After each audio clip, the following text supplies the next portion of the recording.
Okay, आज की जो हमारी वीडियो है इस हमारे पास iPhone 13 आया है जिसमें प्रॉब्लम है नो सर्विस का। अगर आप चेक करेंगे इसमें तो ऊपर नो सिम का ऑप्शन भी आता है और सेटिंग में मॉडर्न फर्मवेयर भी अवेलेबल है, बस स्टार है 06 पे IMEI नंबर शो ये नहीं होता है। ओके, ये जो इशू होता है ये इशू आपका रहता है RFFE लाइन की वजह से इशू रहता है कि जितने भी PA कपलर डीकपलर या QVT FEM APT सारे IC नेटवर्क सेक्शन में लगे हैं, इनको कंट्रोल SDR द्वारा किया जाता है। जो कम्युनिकेशन प्रोटोकॉल वो यूज़ करते हैं उसका नाम है RFFE होता है। अगर उनमें कोई इशू आ जाता है तो आपका स्टार है 06 पे IMEI शो नहीं करेगा और आपका फ़ोन जब सिम कार्ड लगाओगे तो सिम कार्ड इंसर्ट करके दिखाएगा, सिम कार्ड एक्सेप्ट भी करेगा बट फ़ोन में नो सर्विस आएगा। ओके, तो इस वीडियो में यही है कि हमने किस तरह इसको फॉल्ट को डायग्नोस किया है और क्या क्या स्टेप फॉलो करना है, किस तरह सॉफ्टवेयर यूज़ करना है, इस वीडियो में हम आगे देखते हैं। ये फ़ोन पहले कहीं पर गया था, वहाँ पर आई थिंक लेयर बॉल हुआ है इसका।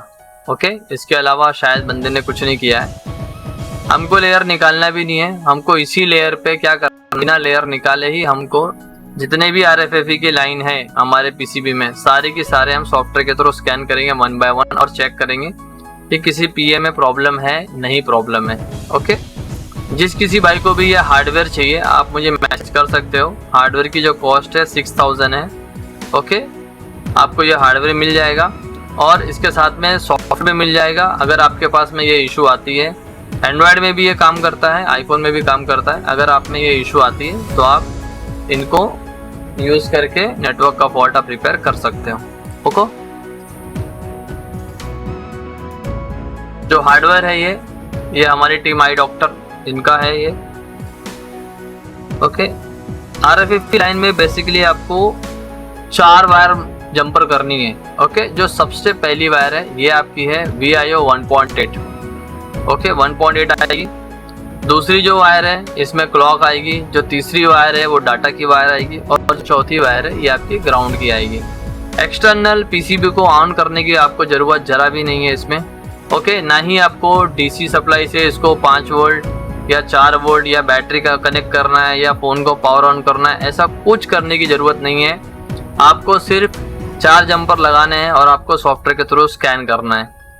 उस बस में जितने भी PA या जितने भी IC कनेक्टेड है सॉफ्टवेयर आपको बता देगा। ओके, आपको टेस्ट बॉन्ड ढूंढने की जरूरत भी नहीं है कि आपको जंपर कहाँ लगाना है। आप जब सॉफ्टवेयर ओपन करेंगे ये मल्टीबस स्कैनर तो इसमें आपको मॉडल नंबर सिलेक्ट करना है। सबसे पहले कॉम पोर्ट सिलेक्ट करना है, कनेक्ट करना है। अभी देखिए मैं मॉडल नंबर सिलेक्ट किया iPhone 13 और जो पहली बस है पहली बस की इमेज आपको नीचे आ जाएगी। इस तरह से आपको डबल क्लिक करके इमेज को ओपन कर लेना है और आपको जंपर मारना स्टार्ट कर देना है। ओके, वीडियो काफ़ी लंबी थी है, मे भी 2 घंटे की वीडियो थी तो मैं इसलिए थोड़ी सी फास्ट फॉरवर्ड किया हूँ आपको, बट मैं एक्सप्लेन करते रहता हूँ स्टेप बाय स्टेप की क्या क्या इसमें किस तरह यूज़ करना है और क्या क्या आपको करना है। ओके, अभी देखिए यहाँ पर सबसे पहले आपको जो RFFE बस 1 है आपको यहाँ पे आपको 4 जंपर लगाना है। एक क्लॉक डेटा हो गया, एक ग्राउंड हो गया और एक 1.8 ये लगाना है। मेरी वीडियो कॉल चल रही है। मैं जब रिकॉर्ड कर रहा था तो मैंने देखिए इसके अंदर साउंड डालना थोड़ा मुश्किल रहता है, कई बार कस्टमर आ जाते हैं शॉप पे तो वॉइस ओवर करना पड़ता है मुझे बाद में। ओके, तो ये हमारी बस 1 है, इसको स्क्रैच कर लिया हमने। यहाँ पे हम ग्राउंड मार लेंगे और एक 1.8 हमारी जो है वो 1.8 कर लेंगे।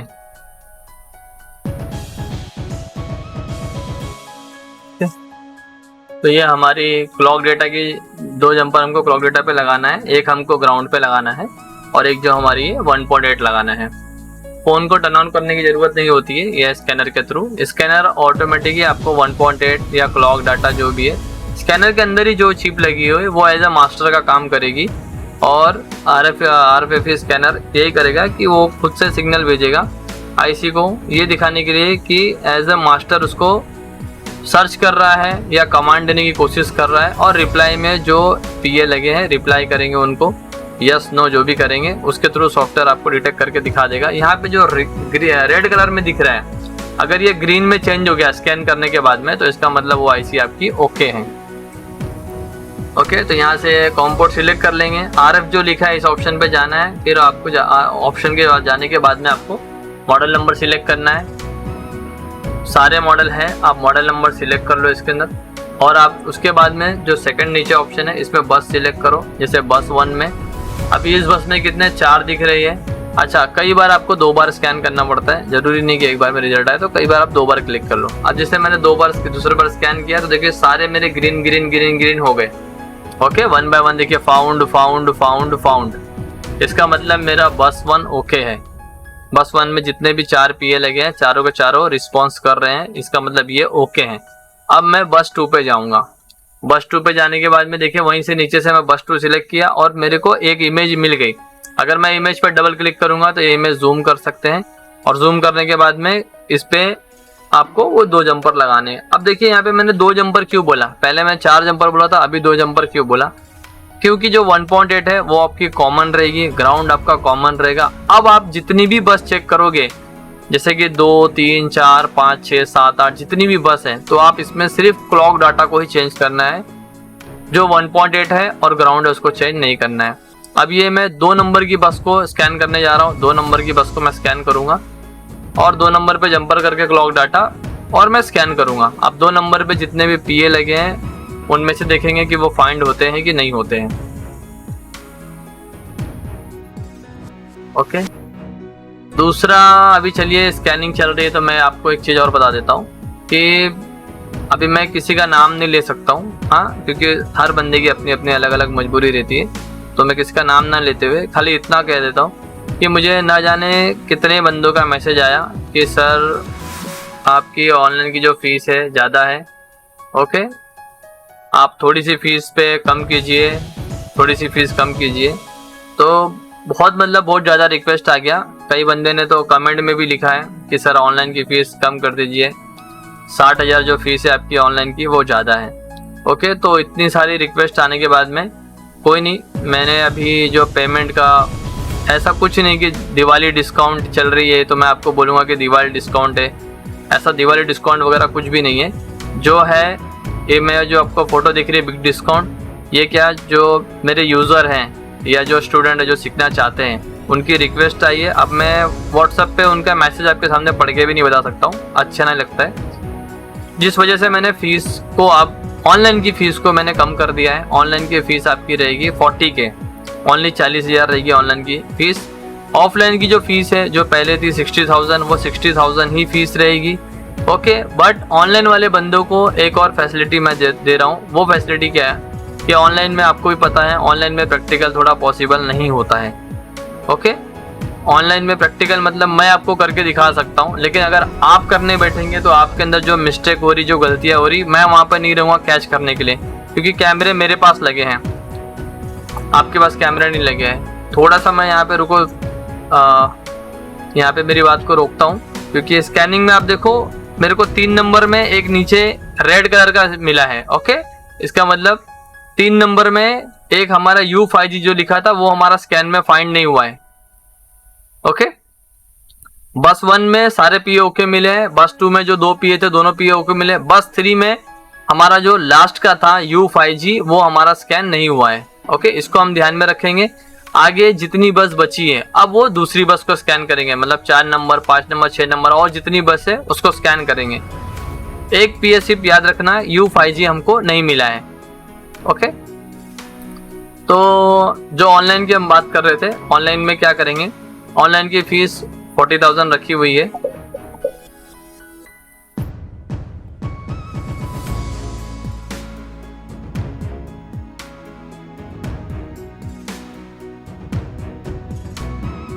ऑफलाइन की जो फीस थी हमारी, तो ऑफलाइन की जो फीस है 60,000, वो ऑफलाइन की 60,000 ही है। बट जो ऑनलाइन वाले बंदे हैं इनमें कई बंदे ऐसे रहते हैं जिनको ऐसा लगता है कि शायद मैं ऑफलाइन में आके ही सीख सकता हूँ, ऑनलाइन में मैं सीख नहीं सकता हूँ, तो उनको शायद ऐसा लगता है, लेकिन ऐसे नहीं है। हर बंदों की थोड़ी अलग अलग कैच की पावर होती है। कोई कोई बंदे एक बार देख के भी सीख जाते हैं, कोई कोई बंदे ऐसे रहते हैं कि जिनको थोड़ी टाइम लगती है और ज़्यादा प्रैक्टिस करनी पड़ती है। तो इसके लिए मैंने क्या किया है कि ऑनलाइन में आप 40,000 में आपको कोर्स करिए। ओके, अगर आपको ऐसा लगता है कि मुझे प्रैक्टिकल की ज़रूरत है, तो आप दोबारा मेरे पास कभी भी आ सकते हो, चाहे 1 महीना, 2 महीना, 3 महीना, साल भर, कभी भी आप आ सकते हो।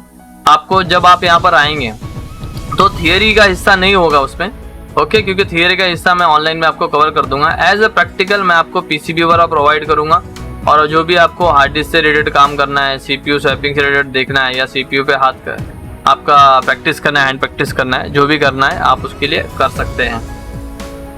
ओके, अब देखिए हमारी इस बस में भी जो बीच वाली है 3 पीए लगे हैं, इसमें से दूसरा स्कैन नहीं हो रहा। उसका नाम क्या है? CPLR। ओके, CPLR का मीनिंग होता है कपलर। ये भी स्कैन नहीं हो रहा है।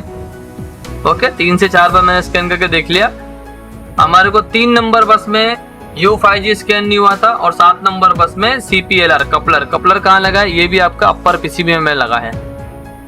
देखिए ये लगा है CPLRU, ये भी आपका अपर पीसीबी में लगा है। ये भी हमारा स्कैन नहीं हुआ है, मतलब 2 हमारे पीए स्कैन नहीं हुए हैं। अब जो हमारी और बची बस है हम उसको भी स्कैन कर लेंगे।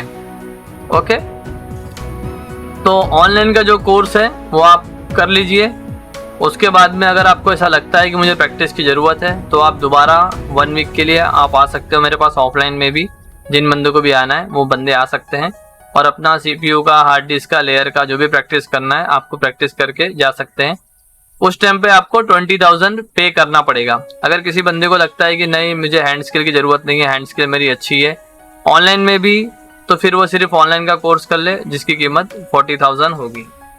ओके, और अगर किसी को ज़्यादा डिटेल चाहिए तो मुझे व्हाट्सअप कर सकते हो या कॉल कर सकते हो, मैं आपको आंसर कर दूंगा।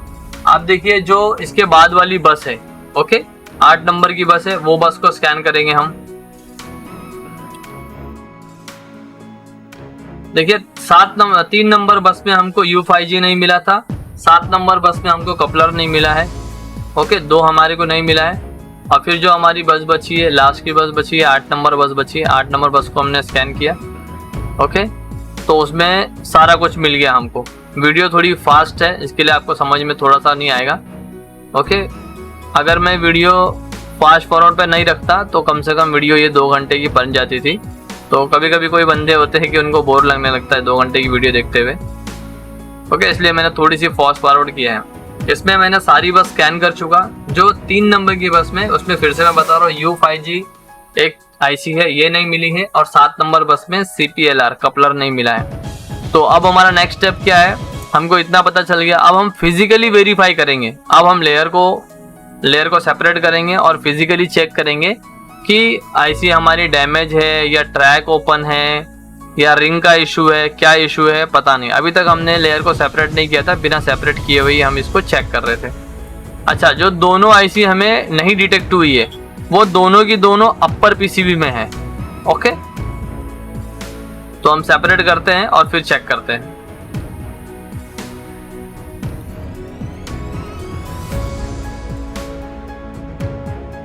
इसका जो टेम्परेचर है, टेम्परेचर आपको रखना है 170 डिग्री। ओके, अगर फर्स्ट टाइम में अगर आप इसको सेपरेट कर रहे हो तो टेम्परेचर आपको 200 रखना है प्री हीटर का। अभी लेयर ऑलरेडी रिवॉल्व है तो 170 पे आप रख देंगे, इनफ।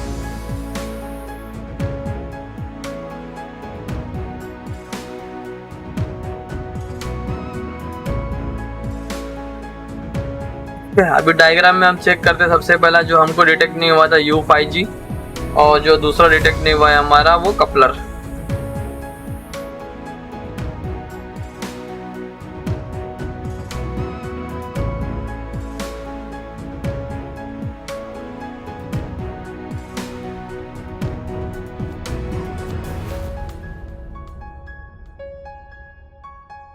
एक हमारी जो बस थी 3 नंबर बस थी, एक जो हमारी बस थी वो 7 नंबर बस थी।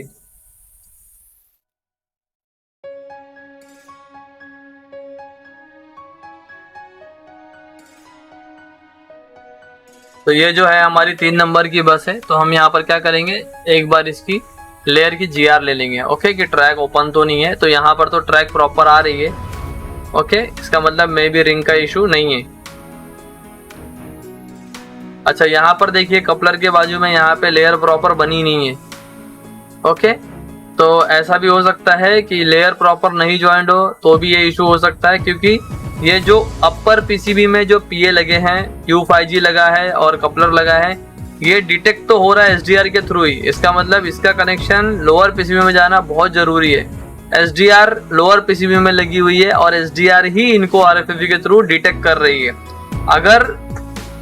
अगर ये कनेक्टिविटी अपर पीसीबी से लोअर पीसीबी में नहीं जाएगी, इसका मतलब एसडीआर इन दोनों को डिटेक्ट नहीं कर पाएगी। ओके, तो मे बी लेयर का इशू हो सकता है, बट हम कंफर्म कैसे करेंगे कि लेयर का ही इशू है कि नहीं है इशू है? तो उसके लिए हमें क्या करना पड़ेगा, जो अपर पीसीबी है, अपर पीसीबी में ही हमें जंपर करना पड़ेगा। अभी हम जंपर जो कर रहे थे लोअर पीसीबी में जंपर कर रहे थे। ओके, अभी यहाँ पे 7 नंबर की जो लाइन है इसको हम चेक करते हैं।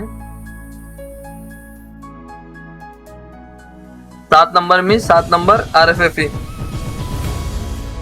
और आई स्कैनिंग करेंगे कि कोई कंपोनेंट मिस तो नहीं है, इसमें कोई इशू तो नहीं है। ओके, अगर हमको सब ओके लगा तो हम मे बी एक बार इसको रिवॉल्व करके देख लेंगे। यहाँ पर मुझे देखिए एक कंपोनेंट हल्का सा ड्राई लग रहा है, एक रजिस्टर। ओके, बाकी यहाँ पर जो लेयर है ना, लेयर प्रॉपर बैठी नहीं है। जो कपलर है, कपलर के साइड में लेयर हमारी प्रॉपर बैठी नहीं है।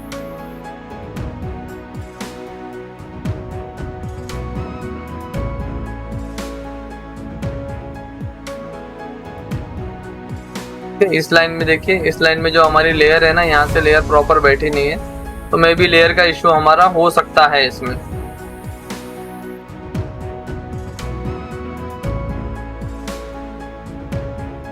ये है हमारी 7 नंबर। ओके, 7 नंबर जो डिटेक्ट नहीं हुआ है, यहाँ थोड़ी बॉल सही से रिवॉल्व नहीं हुआ है, जिस वजह से मे बी इशू हो सकता है। ओके, तो इसको थोड़ा सा प्रॉपर कर लेंगे हम पहले।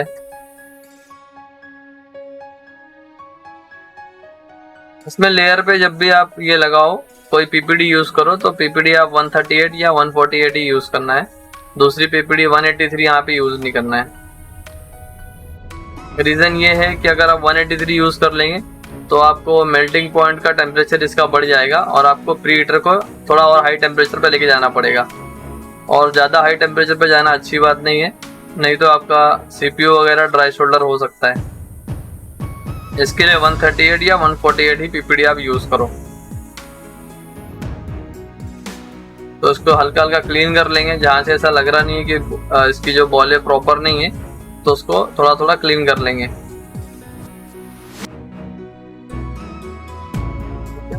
बाकी सब तो दिख रही है, थोड़ी प्रॉपर दिख रही है।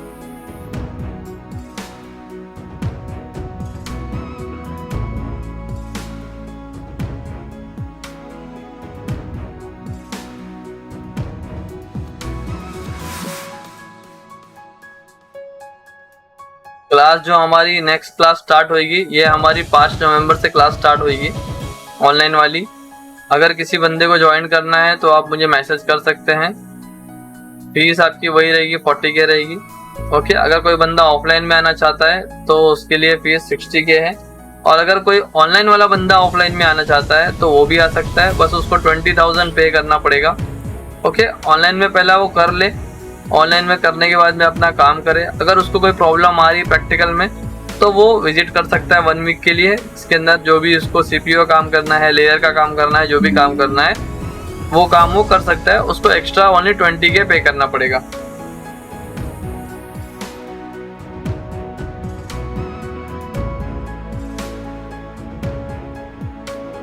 $20K भी इसके लिए पे करना पड़ता है, क्योंकि क्या है, पीसीबी वगैरह हम उनको देते हैं ना, तो पीसीबी काफ़ी कॉस्टली आती है, जिस वजह से ये चार्ज लिया जा रहा है।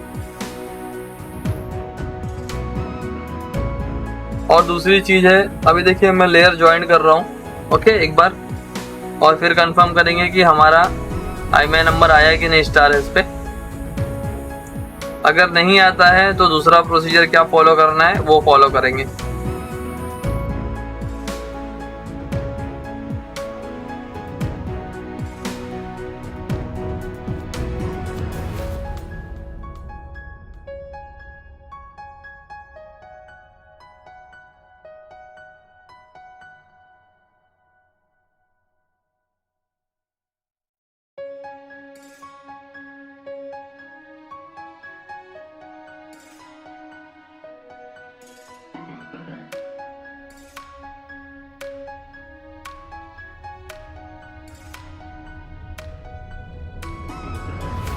अभी टर्न ऑन करते हैं और चेक करते हैं। लेयर का डाउट इसलिए आया क्योंकि जो कपलर लगा है उसके पास में आसपास में प्रॉपर रिवॉल्व नहीं थी लेयर।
स्टार है 06 पे, अभी हमारा नो सर्विस दिखा रहा है। मेरी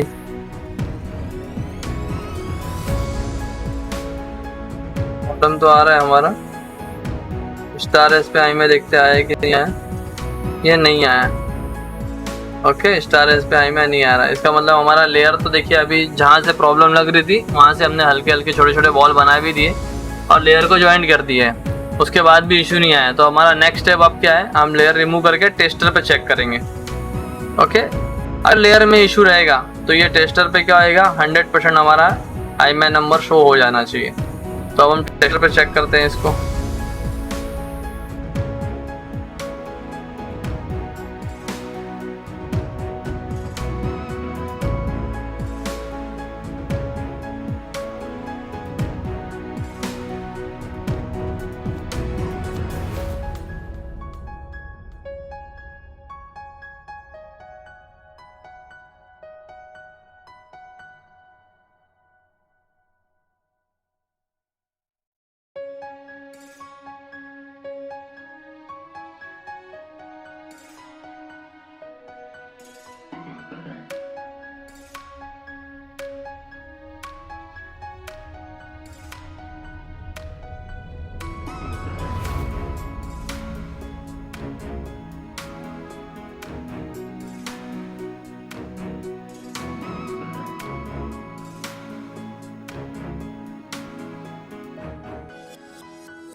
टेस्टर पे चेक करते हैं मोड ऑफ मेंबर हमारा आ रहा है कि नहीं आ रहा। मोड ऑफ मेंबर अब आ रहा, टेस्टर पे तो कंफर्म हो जाता है। बस देखिए टेस्टर पे भी हमारा IMEI नंबर नहीं आ रहा है।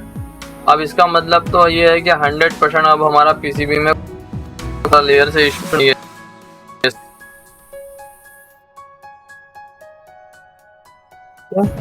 लेयर से तो हमारा कंफर्म हो गया कि 100% अब हमारा लेयर से इशू नहीं है इस फोन में। अब जो भी है PCB में ही है। तो अब नेक्स्ट स्टेप क्या है हमारे पास, नेक्स्ट स्टेप ये है कि जो दो PA डिटेक्ट नहीं हुए थे, एक हमारा कपलर था और एक हमारा U5G था FEM। तो हम दोनों को चेक करेंगे कि उनमें क्या इशू है, उनके आसपास में कोई कंपोनेंट डैमेज है, क्या डैमेज है, क्या डैमेज नहीं है, ये सब हम चेक करेंगे। माइक्रोस्कोप में चेक करते हैं एक बार इसको जूम करके कि क्या कुछ इशू लग रहा नहीं लग रहा। एक तो हमारा ये U5G डिटेक्ट नहीं हो रहा और एक हमारा ये कपलर डिटेक्ट नहीं हो रहा। ओके, कपलर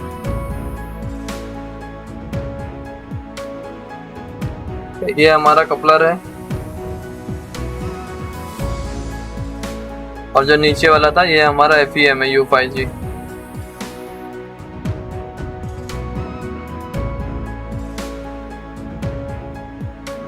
ये दो चीज हमारी जो है डिटेक्ट नहीं हो रही है। SDR को दो चीज हमारी डिटेक्ट नहीं हो रही है। ओके, तो इसमें जो थी जो नीचे U5G वाला है, इसमें हमारी 3 नंबर की RFFE आ रही है, और जो कपलर है इसमें हमारी 7 नंबर की RFFE आ रही है। तो एक बार जूम करके देखते हैं। ओके, ये जो 06 लिख रहा है ये हमारा FEM है U5G वाला, और कपलर हमारा अपर साइड में लगा हुआ है, अपर PCB में अपर साइड लगा हुआ है।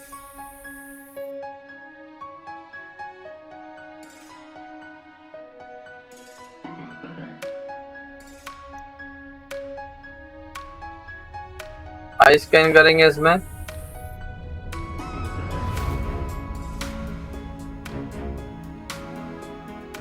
देखिए, अगर आपको लगता है कि कोई कंपोनेंट इसका डैमेज है या खराब है, तो आपको क्या करना पड़ेगा, हल्का हल्का उस कंपोनेंट को धीरे धीरे ढकेल के देखना पड़ता है कि वो कंपोनेंट ड्राई तो नहीं है, खराब तो नहीं है, या तो फिर आपको आईसी रिप्लेस करना पड़ेगा। ओके, यहाँ पर आप देखो हमारा एक रजिस्टर जो है ड्राई है, हल्का सा ड्राई है, देखो। ओके,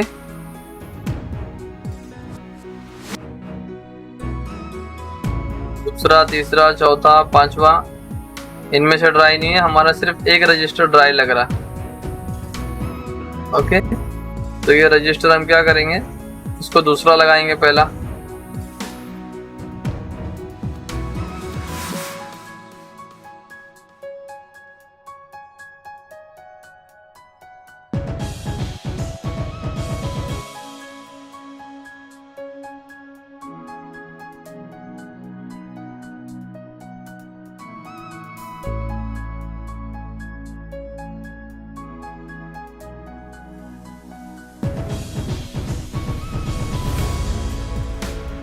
हल्का हल्का डॉट बना लेना है 138 से, कि अगर आप जब कंपोनेंट चेंज करने जा रहे हो तो बड़ी आसानी से बैठ जाएगी।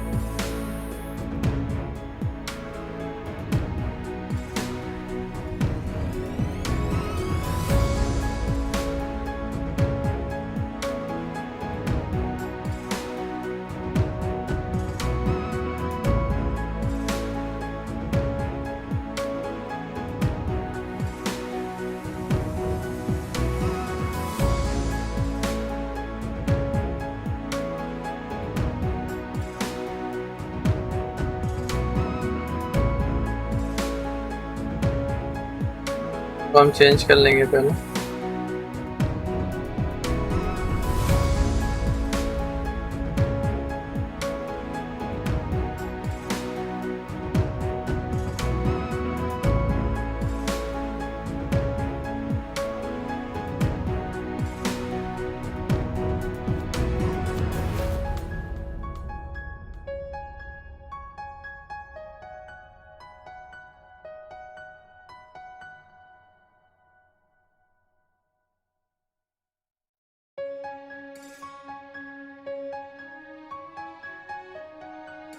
वो रजिस्टर का एक साइड जो है वो पूरा खराबी हो गया है, तो हम क्या करेंगे, दूसरे बोर्ड से रजिस्टर निकाल के लगाएंगे ये। ओके, अब देखिए मैं वॉइस ओवर कर रहा हूँ, इसका मतलब क्या है, ये फॉल्ट मैं बना ही चुका हूँ। आप लोग को तो बस मैं वीडियो बता रहा हूँ कि देखो किस तरह से मैंने फॉल्ट डायग्नोस किया हूँ, बिना कोई आईसी निकाले किस तरह मैं फॉल्ट डायग्नोस किया हूँ।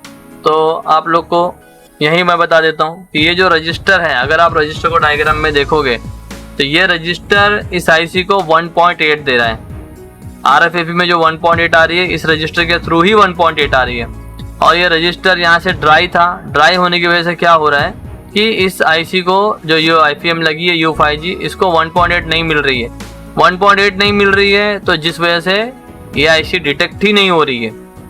ओके, सॉफ्टवेयर में डिटेक्ट नहीं हो रही। अब मैंने रजिस्टर लगा दिया, ये लगाने के बाद में हम इस आईसी को डिटेक्ट करेंगे डायरेक्टली, है ना। पहले हम जो डिटेक्ट कर रहे थे वो हम लोअर पीसीबी से डिटेक्ट कर रहे थे।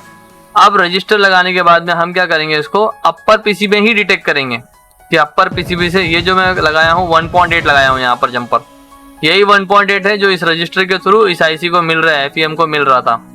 और ये रजिस्टर यहाँ से ड्राई था एक साइड से, जिस वजह से 1.8 इस आईसी को नहीं मिल पा रहा था और ये आईसी डिटेक्ट नहीं हो रही थी।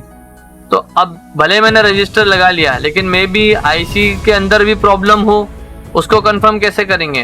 तो उसको वेरीफाई करने के लिए हम यहाँ पर क्या करेंगे, क्लॉक डेटा यहाँ पर इसी लाइन में 7 नंबर की क्लॉक डेटा में हम यहीं पे जंपर लगाएंगे और इसको ओनली अपर पीसीबी को स्कैन करेंगे। देखिए कंफर्मेशन बहुत ज़रूरी है।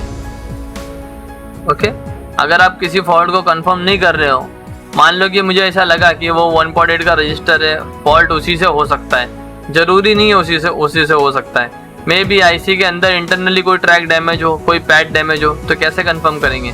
तो ये मैंने क्या किया, 7 नंबर पे वहाँ पर मैंने क्लॉक डेटा 1.8 ग्राउंडिंग चारों वायर लगा दिया और मैं इस आईसी को स्कैन करूँगा। आप देखिए, पहले हमने पीछे से स्कैन किया था, बैक साइड में से स्क्रैच करके। अब हम फ्रंट साइड से स्कैन कर रहे हैं। अब लोअर पीसीबी नहीं है, तो ओनली पीसीबी पे आपको 4 जंपर लगा के स्कैन करना है। अब ये मैं स्कैन कर रहा हूँ। देखिए हमारा लास्ट वाला U5G नहीं आ रहा था, अभी देखिए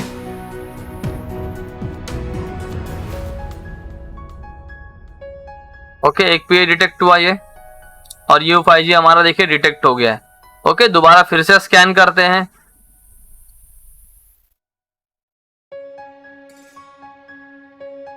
हमारा लास्ट वाला देखिए, जो 3 नंबर स्कैनर में लास्ट वाला जो U5G है, ये स्कैन नहीं हो रहा था हमारा पहले जब हम लेयर अलग नहीं किए थे। अब देखिए ये स्कैन होने लग गया।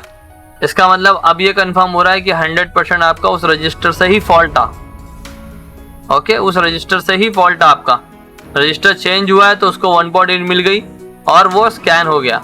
लेकिन अब हमारा दूसरा स्टेप में क्या था, हमारा कपलर डिटेक्ट नहीं हो रहा था, तो हम कपलर को भी वेरीफाई करेंगे। ऐसा नहीं है कि हमारा फॉल्ट U5G से, हमारा कपलर भी डिटेक्ट नहीं हो रहा था, तो हम अब कपलर को आइडेंटिफाई करेंगे। तो कपलर के लिए अब हम कपलर का जो इस कपलर पे जो RFFE की क्लॉक डेटा जा रही है, अब हम उस पर जंपर करेंगे और इस कपलर को डिटेक्ट करेंगे।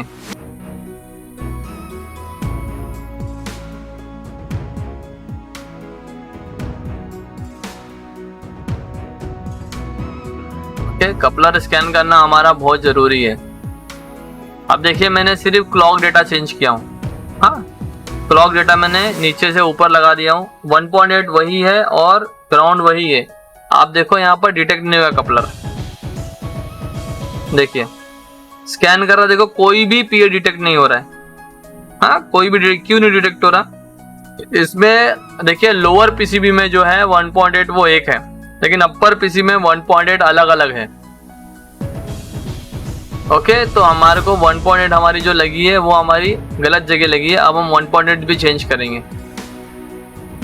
अभी छोटी छोटी देखिए नॉलेज है ये तो आपको अभी थोड़ी आईसी की डिटेल पढ़नी पड़ेगी तो आपको पता चलेगी। अब मुझे पता है, इसके लिए देखिए मैंने यहाँ से 1.8 मैंने यहाँ से हटा दिया। अब 1.8 में ऊपर मारूंगा, देखो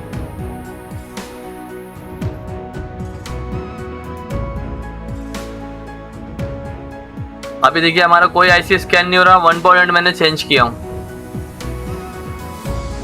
ओके, फिर से स्कैन करेंगे। ये हमारी 7 नंबर की बस है।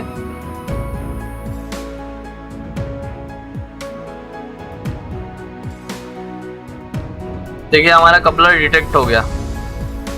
ओके, अब इसमें सिर्फ कपलर डिटेक्ट हो रहा है, बाकी जो 2 पीए हैं वो डिटेक्ट नहीं हो रहे। क्यों नहीं हो रहे? क्योंकि वो दोनों लोअर पीसीबी में लगे हुए हैं। आप समझिए, अभी मैं सिर्फ अपर पर स्कैन कर रहा हूँ, तो जो अपर के पीए हैं सिर्फ वही स्कैन होंगे, लोअर के पीए स्कैन नहीं होंगे। ओके, तो हमारा अब ये पीए भी ओके है, ये भी हमारा स्कैन हो गया है। ओके, अभी हमारा U5G भी डिटेक्ट हो गया है और हमारा कपलर भी डिटेक्ट हो चुका है। दोनों के दोनों हमारे डिटेक्ट हो चुके हैं। अब हम इसको क्लीन करेंगे और अब चेक करेंगे टेस्टर पे।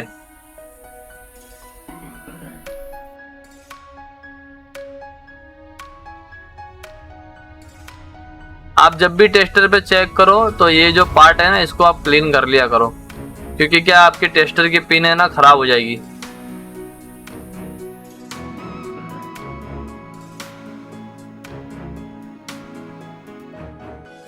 और आप देखिए यहाँ पर भी थोड़ा सा इम्पोर्टेंट है, जब भी आप ये बीच का हिस्सा साफ करो, ओके, तो क्या किया कर लो, एक छोटी सी डिशोल्डर वायर कट कर लिया करो और कट करके क्लीन किया करो। बड़ी आसानी से, बिना कोई कंपोनेंट निकले, बड़ी आसानी से ये क्लीन हो जाएगा।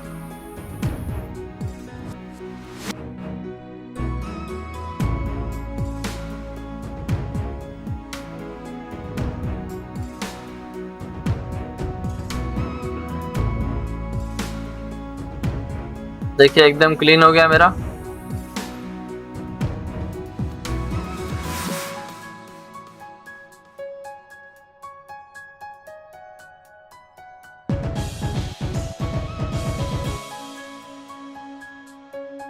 अब हम टेस्टर पे इसको फिर से चेक करेंगे।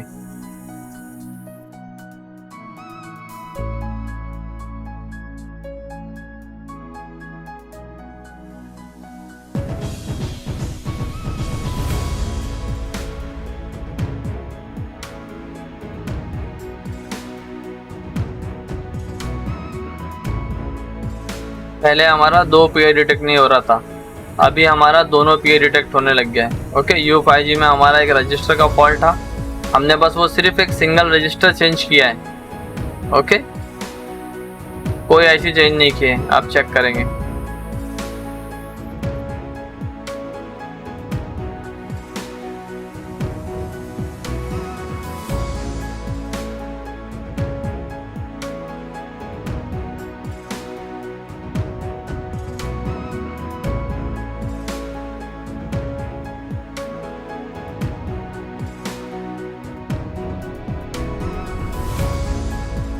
ये चेक करते हैं, no service, searching, no SIM आ गया। ओके, अभी हमको क्या चेक करना है, स्टार एस पे चेक करना है। और चेक करते हैं, देखिए हमारा IMEI नंबर आ गया। ओके, इसका मतलब जो हमारा RFID स्कैनर है उसने परफेक्ट हमारे को एग्जैक्ट फॉल्ट बताया है कि ये फॉल्ट है आपका, यहीं पर आप जाओ। देखिए, अब आप इसमें ये देखिए कि मैंने लेयर अलग नहीं किया है, हाँ, और फॉल्ट हमारा था अपर पीसीबी में। अपर पीसीबी में भी हमारा सिर्फ एक रजिस्टर खराब था, ना मैंने IC निकाला हूँ, ना मैंने लेयर अलग किया हूँ।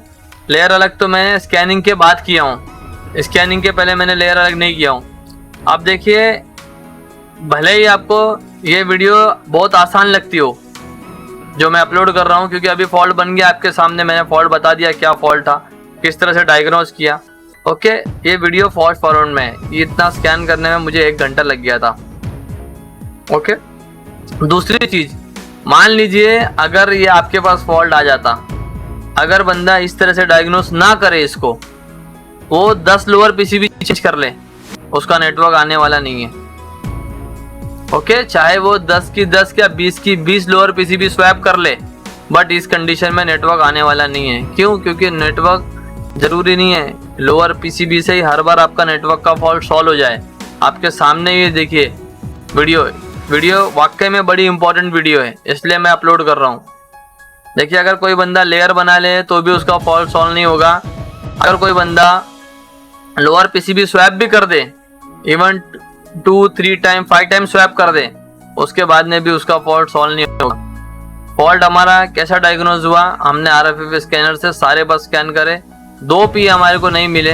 ओके, 2 पी में जो कपलर था, कपलर के आप पास में देखो, स्टार्ट में जब मैंने लेयर अलग किया तो वहां पर रिवॉल्व प्रॉपर हुई नहीं थी, उसका फॉल्ट था। और जो हमारा U5G था, U5G में हमारा एक रजिस्टर का फॉल्ट था, जिससे से 1.8 उस IC को मिल रही थी, और वो 1.8 का रजिस्टर वो भी वन साइड से ओपन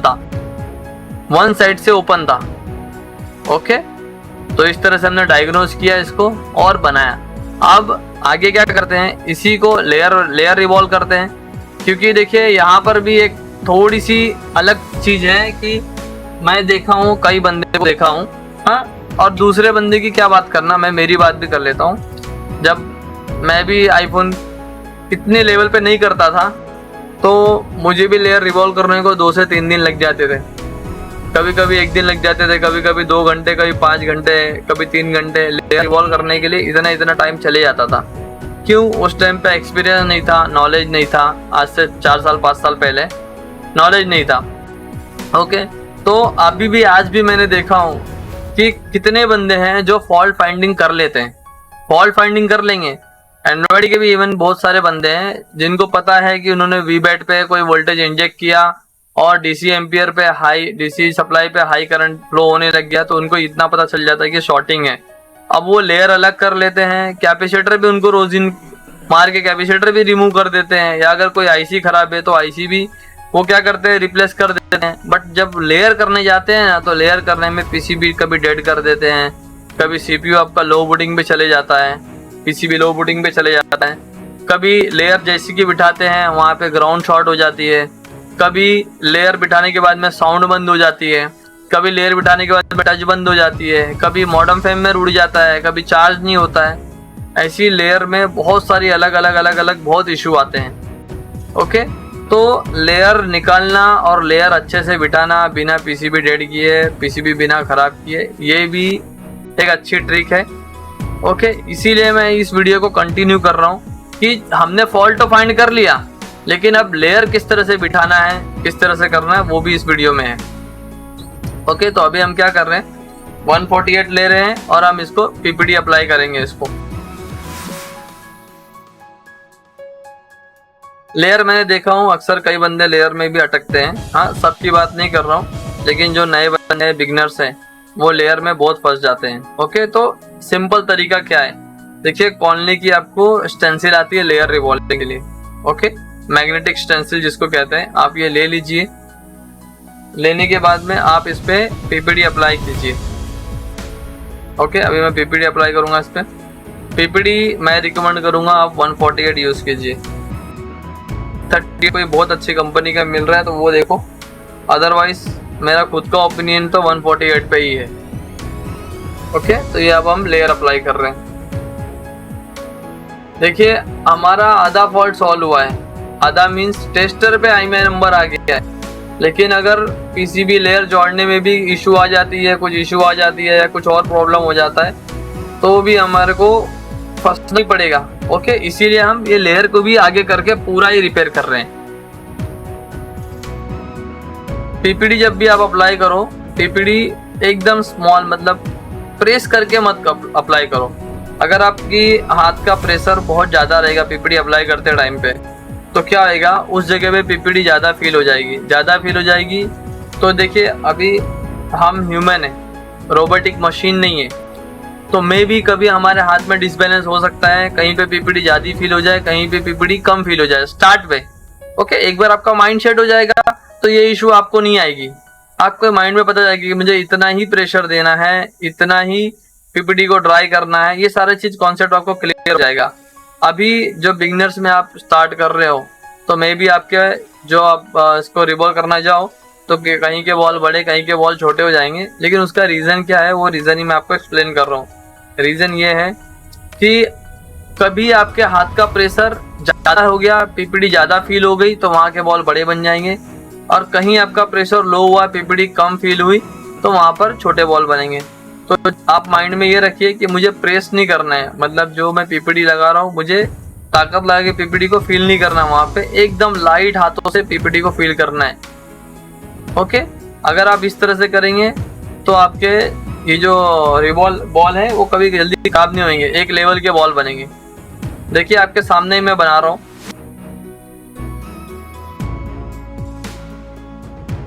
इसमें ना प्रेशर नहीं देते हुए मैं बहुत स्लो हाथ से काम कर रहा हूँ अभी।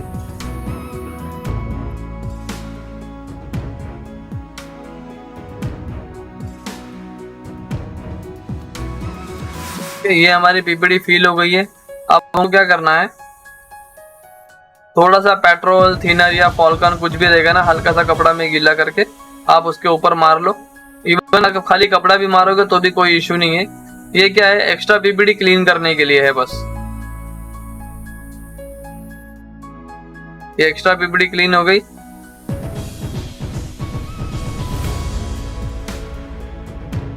ओके, इसके बाद में हमारे को स्टेंसिल को उठाना है। स्टेंसिल को उठाने के लिए आप क्या करो, इसको सी बना के उठाओ।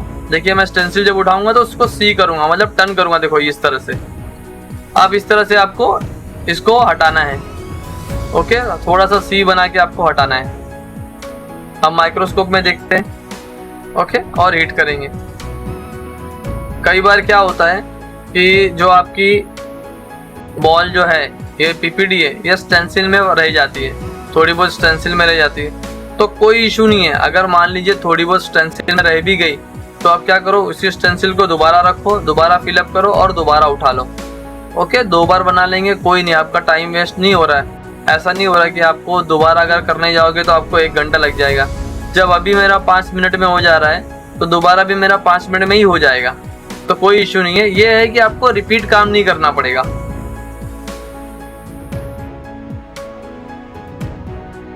ओके, देखिए किस तरह से हीट कर रहा हूं मैं।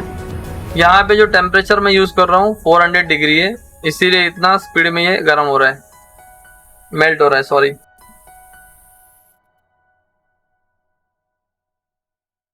ओके, देखिए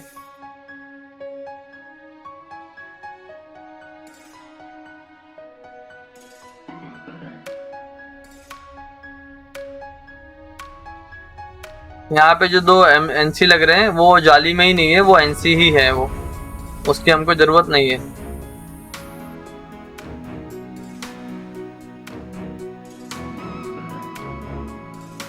एक बार क्लीन कर लेते हैं।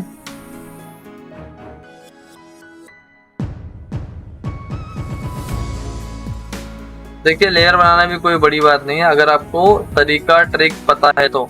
अब आपके सामने देखिए, मे बी 5 मिनट लगा रहेगा बस। ओके,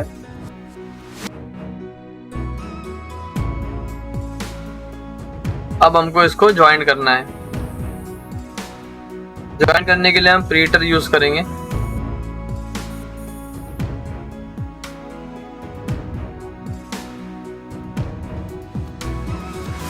ऑन गिरा हुआ था, कस्टमर ने बताया था। पीसीबी आप देखोगे तो पीसीबी थोड़ी सी बैंड है इसकी पीसीबी। ओके, तो बिठाने से पहले हल्का सा अपने हाथ से अलाइन कर लेना है। ओके, यहाँ पर थोड़ा सा मुझे लग रहा है कि बॉल थोड़े छोटे बड़े लग रहे हैं हल्के से, तो इसको क्या करेंगे, हम दोबारा अप्लाई कर लेंगे एक बार।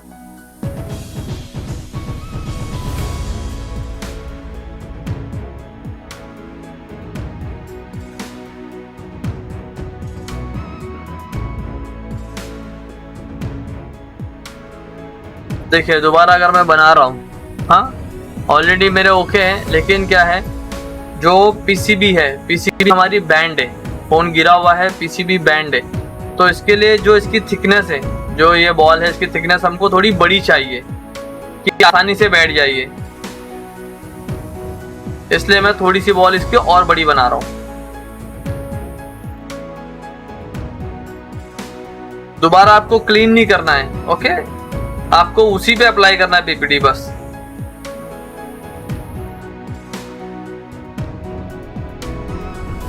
अब टाइम देख लीजिए कितना हो रहा है और कितने मिनट में ये रेडी होएगा ये। अगर आप दोबारा बना भी रहे हो तो कितना टाइम ले रहा है, जितना मेरा टाइम लग रहा है उतना आपका भी टाइम लगेगा।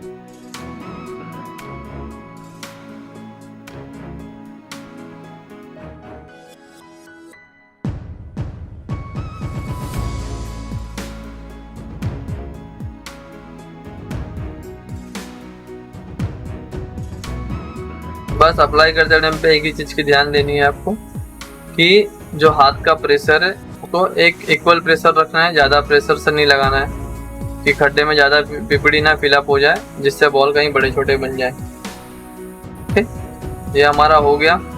देखिए 1 मिनट लगा है, सिर्फ 1 मिनट से भी कम टाइम लगा है पिपड़ी लगाने के लिए।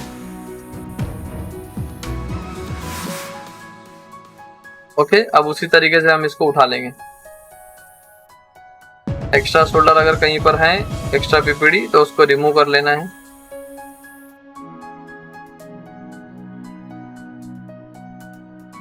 और हम सेम, ओके, ये हमने रिमूव कर दिया।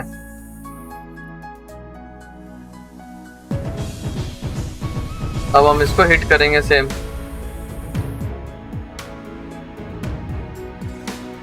बस थोड़ी सी इसकी हाइट बढ़ जाएगी, बस बहुत ही कम।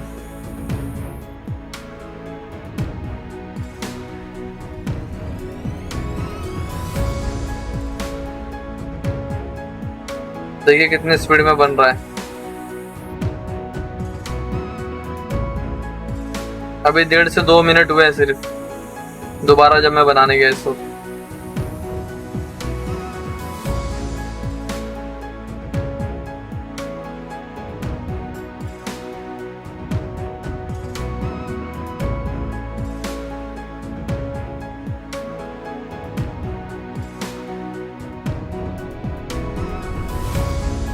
एकदम क्लीन हो गई, देखिए आप।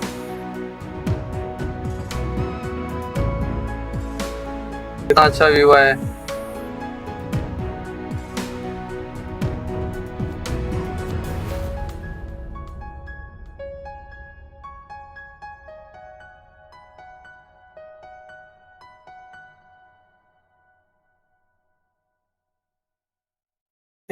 एकदम नीट एंड क्लीन।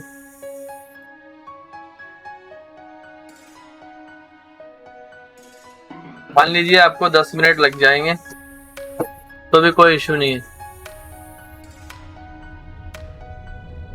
ओके, देखिए दोबारा अगर मैंने बना दिया तो इसकी थोड़ी सी हाइट बढ़ गई और कितने फिनिशिंग में कितना क्लीनिंग में बनाई।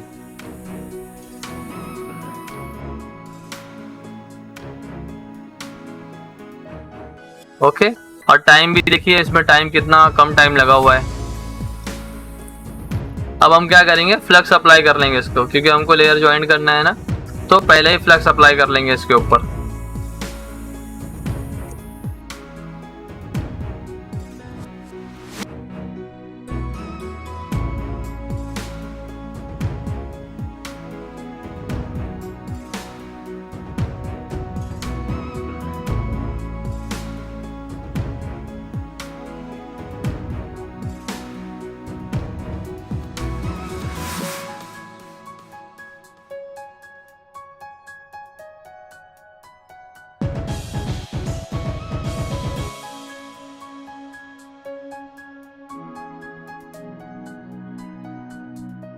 प्री हीटर यूज करेंगे। प्री हीटर का वही टेम्परेचर हम क्या रखेंगे, 170 degree.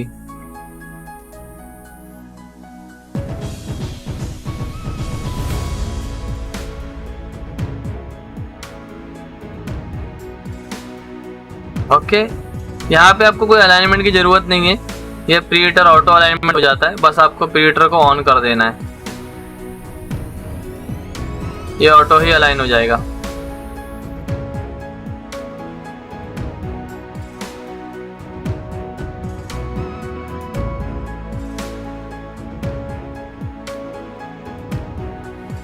Okay, pre heater turn on कर दिए हैं।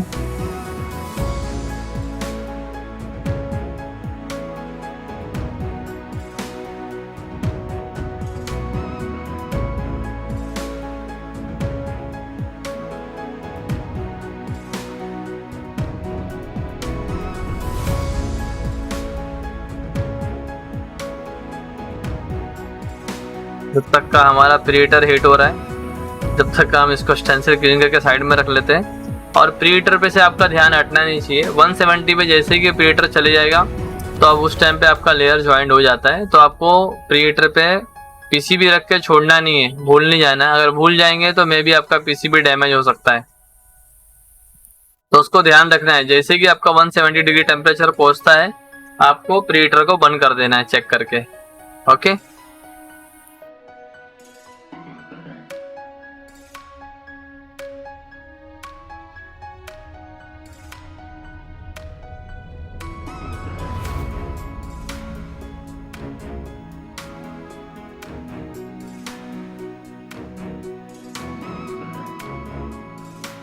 ये साइड से चेक कर लेते हैं कि हमारा प्रॉपर बैठ गया है कि नहीं बैठ गया है। ओके, पीसीबी हल्का सा बैंड था, इस वजह से मुझे चेक करना पड़ रहा है। गिरा हुआ फोन है ना, ये गिरे हुए फोन में अक्सर ये इशू आता ही आता है कि आपका या अपर पीसीबी हल्का सा बैंड हो जाए या लोअर पीसीबी हल्का सा आपका बैंड हो जाए, तो उस चीज का आपको ध्यान रखना है।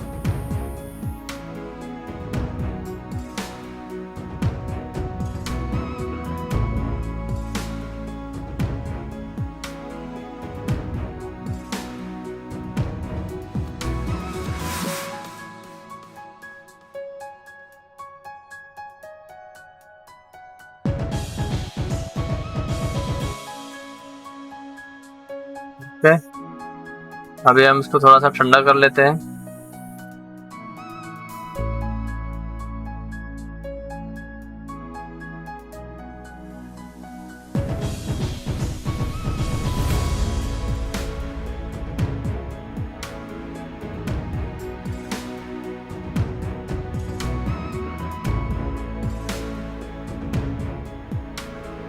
और अब चेक करेंगे।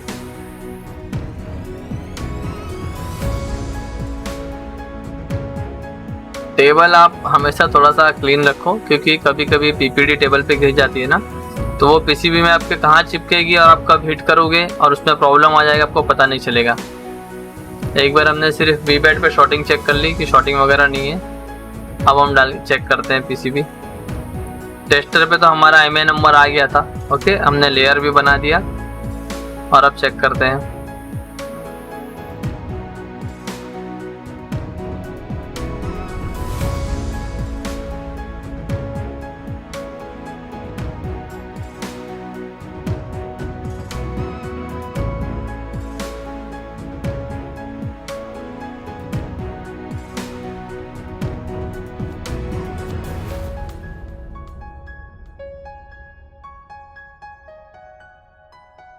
ओके, यहाँ पे सर्चिंग वेट,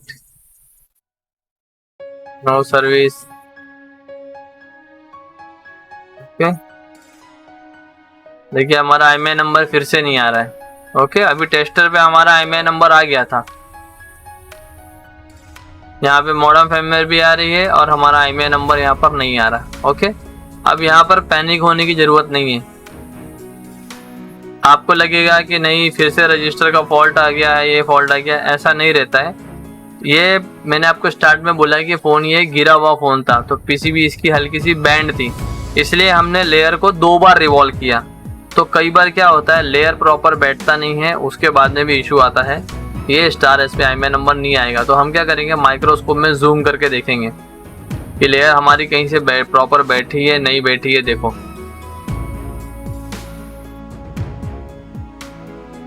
अब हम वहाँ से फॉल्ट बना के आ रहे हैं रजिस्टर से, तो हमको यही लगेगा कि नहीं रजिस्टर का कुछ फॉल्ट हो जाएगा। ऐसा नहीं है, कभी कभी लेयर भी आपकी प्रॉपर नहीं बैठती है, तो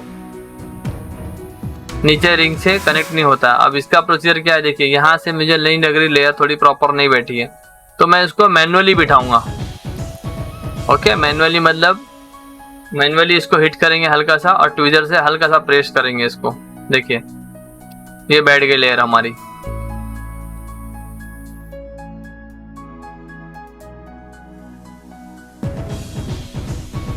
ओके, अब कहीं और से दिख रही है, यहाँ अपर साइड से भी देखो प्रॉपर बैठी नहीं है, और अपर साइड से भी हल्का सा हिट देके हम ट्विजर से प्रेस करेंगे इसको बिठाने के लिए। ज़्यादा प्रेस नहीं करना है, अगर आपने ज़्यादा प्रेस किया तो सारे जो बॉल है आपस में ज्वाइंट हो जाएंगे। आपको मैनुअली आपको दिमाग में माइंड में रहना चाहिए कि मुझे कितना प्रेशर देना है कि लेयर ज्वाइंट भी हो जाए और हमारी बॉल मिक्स भी ना हो। देखिए अपर साइड से भी हमारी ज्वाइंट हो गई।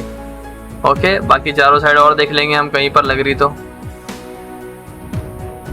नीचे साइड में थोड़ी सी लग रही है, तो इसको भी फिर से ज्वाइंट करेंगे। ज़्यादा जोर से प्रेस नहीं देना है, क्योंकि ये आपके एक्सपीरियंस पर डिपेंड है। अगर आप थोड़ा भी हल्का ट्विजर को ज़्यादा प्रेस कर देंगे तो सारे बॉल आपस में ज्वाइंट हो जाएंगे। ओके, इस तरह चारों साइड में देखना है।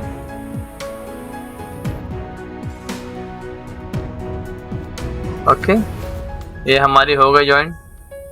3 साइड से मुझे लगा कि ज्वाइंट नहीं है, तो मैंने इसको मैनुअली ज्वाइंट किया। ओके, अब चेक करते हैं।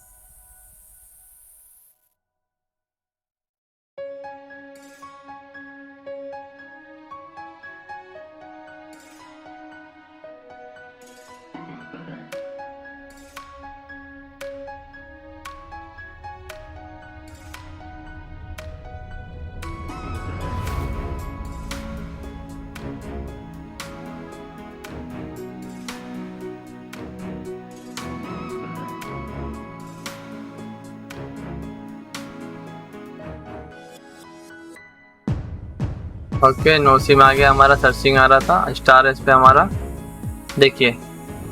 ओके, कभी कभी ऐसा भी होता है कि लेयर नहीं भी प्रॉपर ज्वाइंट होती है ना, तो अपर पीए रिंग से जो नीचे की रिंग है, मिडल रिंग है, मिडल रिंग से प्रॉपर कनेक्टिविटी नहीं मिलेगी तो भी एचडीआर उन पीओ को रीड नहीं कर सकता RF50 के थ्रू।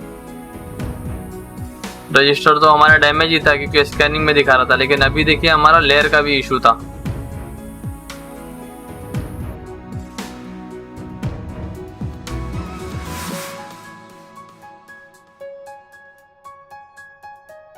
ओके, तो ये था पूरा फॉल्ट, पूरा प्रोसीजर। RF50 अगर किसी बंदे को चाहिए, किसी भाई को, तो मुझे मैसेज कर सकते हो। 6000 उसकी हार्डवेयर का कॉस्ट है, मैं आपको कुरियर कर दूंगा। लिमिटेड पीस ही है, ज़्यादा पीस नहीं है, अगर किसी को चाहिए तो मैं दे दूंगा। अभी हम फिर चेक करते हैं, देखिए मिडल में डाल के। और जो हमारी ऑनलाइन की क्लास है, वो क्लास हमारी है 5 नवंबर से स्टार्ट है। जिन किसी भाई को भी इंटरेस्टेड है मुझे मैसेज कीजिए। 5 नवंबर से क्लास स्टार्ट होएगी। ऑनलाइन की फ़ीस अभी मैंने 40,000 की हुई है। ओके, और अगर किसी बंदे को हैंड स्किल में ऑनलाइन क्लास लेने के बाद में अगर हैंड स्किल में कोई इशू आता है तो बंदा 1 वीक के लिए आ सकता है। उसके लिए 20,000 एक्स्ट्रा पे करना पड़ेगा। पीसीबी वगैरह प्रोवाइड करेंगे और आपको ट्रेनिंग दी जाएगी हैंड स्किल से ओनली। उसमें थियरी नहीं रहेगी, सिर्फ हैंड स्किल ही रहेगा। देखिए नेटवर्क वगैरह सब आ गया, कॉल वगैरह सब लग गया। अगर आप देखोगे कि 2 घंटे की वीडियो है, लेकिन हमने सिर्फ डायग्नोस ही किया है इस चीज़ को। ओके, हमने कोई आईसी रिमूव नहीं किया है, कुछ नहीं किया है, बस डायग्नोस करते करते ही हमने इसको किए हैं। अब इस कंडीशन में बंदा लोअर पीसीबी कितनी भी स्वैप कर लेता, फ़ोन उसका बनता नहीं था, क्योंकि अपर पीसीबी में से फॉल्ट है इसका। ओके, अभी भी बहुत से बंदों के दिमाग में रहता है कि अगर नेटवर्क का कोई भी फॉल्ट है तो लोअर पोर्ट से ही होगा। ओके, ठीक है, जैसा रहेगा आप मुझे मैसेज कीजिए। और आपके सामने स्क्रीन पे दिख रहा है कि बहुत बंदों की रिक्वेस्ट आई थी, तो रिक्वेस्ट की वजह से मुझे ऑनलाइन की फ़ीस मैंने अभी 40,000 कर दी है, और ऑफलाइन की जो फ़ीस है वो 60,000 ही है। अगर कोई बंदा ऑनलाइन से करता है और उसको कोई इशू नहीं है तो ऑफलाइन में नहीं आ सकता है, कोई बात नहीं है। अगर किसी बंदे को ऐसा लगता है कि मुझे ऑनलाइन करने के बाद में मुझे ऑफलाइन में भी जाना चाहिए 1 वीक के लिए, तो और सीपीयू की प्रैक्टिस करना है या पीसीबी पे प्रैक्टिस करना है, तो उसको 20,000 एक्स्ट्रा पे करना पड़ेगा। वो आ सकता है, चाहे वो 1 महीना, 2 महीना, 3 महीना, 1 साल में कभी भी आ सकता है, कोई इशू नहीं है। ओके, तो जो भी जितने भी इंटरेस्टेड बंदे हैं वो मैसेज कीजिए, और मिलते हैं 5 नवंबर को न्यू बैच के साथ में। बहुत सारी अपडेट रहेगी इसी तरीके से। और वीडियो आपको कैसी लगी कमेंट करके बताइए, लाइक शेयर सब्सक्राइब कीजिए। मिलते हैं ऐसी फिर से कोई नई वीडियो में। ओके।